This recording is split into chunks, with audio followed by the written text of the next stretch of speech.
ரிஷபம் ஜாக்கிரதையா இருங்க. நெருங்கிடுச்சு. என்னங்க நெருங்கிடுச்சு? வாழ்க்கையில என்னதான் நடக்க போகுது? ஒரே சர்ப்ரைஸா இருக்குங்க. மாதம் மாதம் ஒரு சர்ப்ரைஸ் எடுத்துட்டு வரீங்களே, இந்த மாதம் என்ன நடக்க போகுது? வாங்க தெரிஞ்சுக்கலாம். வீடியோவை தொடர்ந்து பாருங்க.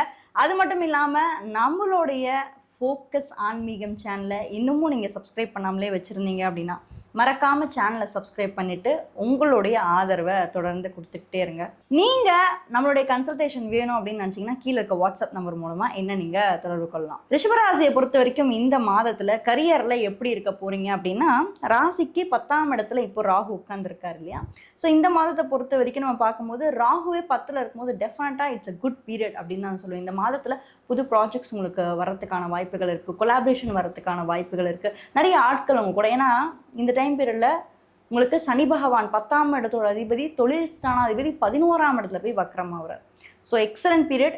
அதாவது எப்படின்னா, இதுக்கு முன்னாடி ஏதாவது பெண்டிங் ப்ராஜெக்ட்ஸ் ஏதாவது இருக்குது அப்படின்னா அதையுமே நீங்கள் எடுத்துகிட்டு வந்து பண்ண போகிறீங்க. உங்களுக்கு அந்த கரியரில் இருக்கக்கூடிய பிரச்சனைகள் கொஞ்சம் கொஞ்சமாக நிவர்த்தியாகும். அண்ட் முடிக்கப்படாத சில விஷயங்களும் கண்டிப்பாக நீங்கள் முடிப்பீங்க. ஏன்னா வக்ர சனியே அதை தான் சொல்லுது.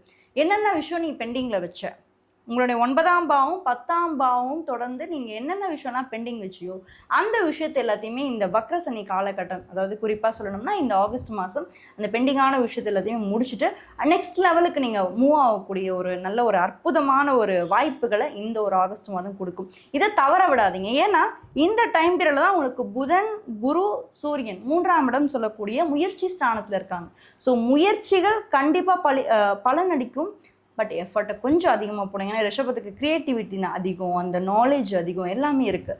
பட் ஏதோ ஒரு இடத்துல அவங்க லேக் ஆகிறது விஷயம் என்னென்னா கொஞ்சம் சோம்பேறித்தனமாக இருப்பீங்க. இந்த சோம்பேறித்தனத்தை அப்படி கொஞ்சம் தள்ளி வச்சிட்டிங்கன்னா உங்களை அடிச்சுக்க இந்த மாதம் ஆளே கிடையாது. சூப்பராக இருக்குது. அடுத்து மேரேஜ் ரிலேட்டடாக இருக்கக்கூடிய வாய்ப்புகள் எல்லாம் எப்படி இருக்குது, ரிலேஷன்ஷிப்ஸ்லாம் எப்படி இருக்குன்னு பார்க்கும்போது எஸ், உங்களுக்கு இந்த மாதம் நல்லாவே இருக்குது. இப்போ நீங்கள் ஏதாவது மேரேஜ் ஏதாவது நீங்கள் இப்போ ஸ்டெப் எடுக்க போகிறீங்க, எனக்கு மேடம் எனக்கு பிடிச்சிருக்கு, எனக்கு இந்த பையனை தான் கல்யாணம் பண்ணிக்கணும்னு தோணுது, இல்லை இந்த பொண்ணை தான் கல்யாணம் பண்ணிக்கணும்னு தோணுது, பண்ண முடியுமா, இப்போ ஸ்டெப் எடுத்தால் ஒர்க் அவுட் ஆகுமா, வக்ரசனி நல்லா பயமுறுத்துறீங்களே. வக்ரசனிக்கும் உங்களுக்கும் சம்மந்தம் இல்லை. சனி உங்களுக்கு சூப்பர் ஸ்டாருங்க, உங்களுக்கு கெடுக்க மாட்டார். புரியுதுங்களா? இந்த ரிஷபத்தையும் துலாமையும் அவர் ஃப்ரெண்டாக தான் பார்க்குறாரு. அதனால் லவ் பண்ணுறவங்களுக்கும் இல்லை மேரேஜ் பார்க்குறவங்களுக்கும் ஒரு நல்ல ஒரு டைம் பீரியட் தான் இந்த ஒரு ஆகஸ்ட் மாதம். ஸோ அதெல்லாம் நீங்கள் நினச்சி பயப்படாதீங்க. ஏன்னா ஆல்ரெடி உங்களுக்கு முயற்சி ஸ்தானத்துலேயே 3 கிரகங்கள் இருக்குது, புதன், குரு, சூரியன். ஸோ அதனால் உங்களுக்கு இந்த மாதம் ஒன்றும் பிரச்சனை இல்லை. படிப்பு சார்ந்த விஷயங்கள், எஜுகேஷன் இதெல்லாம் எப்படி இருக்க போகுது இந்த மாதத்தை பொறுத்த வரைக்கும் பார்த்தீங்கன்னா, படிக்கிற பசங்களுக்கு கொஞ்சம் ஒரு மாதிரி கன்ஃபியூஷன்ஸ் வரத்துக்கு வாய்ப்பு இருக்குது. ஏன்னா 2லேயே செவ்வாய் இருக்கனால கோவப்பட்டு படப்படன்னு பேசுவீங்க, மனசில் வச்சுக்க மாட்டீங்க, ரொம்ப டென்ஷனாக ஃபீல் பண்ணக்கூடிய ஒரு மந்த்தாக இருக்கும்.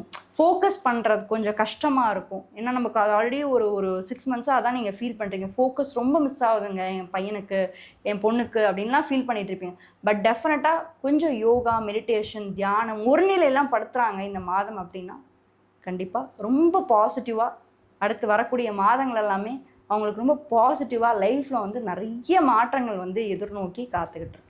ஆகஸ்ட் மாத கிரகநிலை அடிப்படையில் நம்ம பார்க்கும்போது மற்ற கிரகங்கள்லாம் எப்படி இருக்குது, அதாவது எந்த ராசியாக வேணாலும் இருக்கட்டும், பட் கிரகநிலைகள் எப்படியெல்லாம் அமர்ந்திருக்காங்க அப்படின்றத நம்ம பார்க்கும்போது முதல்ல செவ்வாய் எங்கே இருக்கார், அதாவது செவ்வாய்ன்றது மிக முக்கியமான ஒரு கிரகமாக நம்ம பார்க்கப்படுறோம். அந்த செவ்வாய் பகவான் இந்த ஆகஸ்ட் மாதத்தில் மிதுன ராசியில் சஞ்சரிக்க போகிறாரு. அடுத்து 3 முக்கியமான கோள்கள், அதாவது புதன், குரு, சூரியன், இந்த 3 முக்கியமான கோள்களுமே எங்கே இருக்காங்கன்னா கடக ராசியில் உச்ச குருவோட அமர்ந்திருக்காங்க. அடுத்து கேது தான் மிக முக்கியமான கிரகமாக நம்ம இந்த மாதத்தில் பார்த்தே ஆகணும். ஏன்னா இந்த கேது கிரகத்தோட வேற எந்த ஒரு கிரகமும் சூழலை இந்த மாதத்தில். ஏன்னா அடுத்து வரக்கூடிய இந்த செப்டம்பர் மாதத்துலலாம் நம்ம பார்க்கும்போது கிரகணமானது ஏற்பட போகுது. பட் அதுக்கு முன்னாடி கேது பகவான் இந்த மாதத்தில் தனியாக தான் அமர்ந்திருக்க போகிறாரு. அடுத்து சுக்கிரனோட இணைவு, அதாவது இந்த டைம் பீரியட், இந்த ஆகஸ்ட் மாத டைம் பீரியடுக்கு முன்னாடி வரைக்கும் நீங்கள் பாருங்கள், இந்த சுக்கிரன் கேதுவோட இணைவு ரொம்ப ஸ்ட்ராங்காக ரொம்ப நெருக்கமாக இருந்தது. அதுக்கப்புறம் போக போக இந்த செகண்ட் வீக் ஆகஸ்ட்டுக்கு மேலெல்லாம் நம்ம பார்க்கும்போது அந்த கேதுலேருந்து பிரிஞ்சு சுக்கிரன் கன்னி ராசியில், அதாவது தன்னுடைய நீச்சமாகக்கூடிய கன்னி ராசியிலிருந்து மீன ராசிக்கு தன்னுடைய உச்ச பார்வையை செலுத்துறாரு. அங்கே என்ன ஒரு பிரச்சனை இருக்குது, பிரச்சனைன்னு கூட சொல்ல முடியாது, பூகம்பம் அப்படின்னு கூட சொல்லலாம். ஏன்னா சனி பகவான் மீன ராசியில கடந்த ஒரு 1.5 வருஷமா வந்து அமர்ந்திருக்காரு.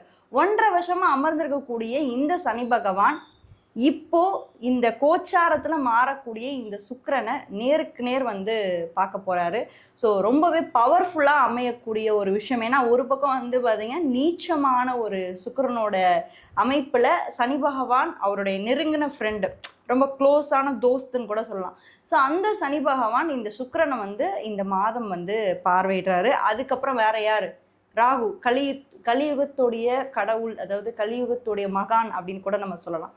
இந்த ராகு பகவான் எங்க இருக்காருன்னா கும்ப ராசியில இந்த மாதம் மட்டும் கிடையாது, இந்த டிசம்பர் மாதம் முழுக்கவே, அதாவது எக்ஸாக்டா சொல்லணும்னா 18 months வந்து அவர் வந்து கும்ப ராசியில இருப்பாரு. அப்படியே சிம்ம ராசிக்கு நம்ம பார்த்தோம்னா அதுக்கு நேரடியா இருக்கக்கூடிய ராசியில உங்களுக்கு வந்து கேது பகவான் இருப்பாரு. ஸோ இந்த டிசம்பர் மாதம் வரைக்கும் ராகு கும்ப ராசியில சஞ்சரிக்க போறாரு. ஸோ வீடு கொடுத்த சனி பகவான் வந்து மீன ராசியில இருக்க போறாரு.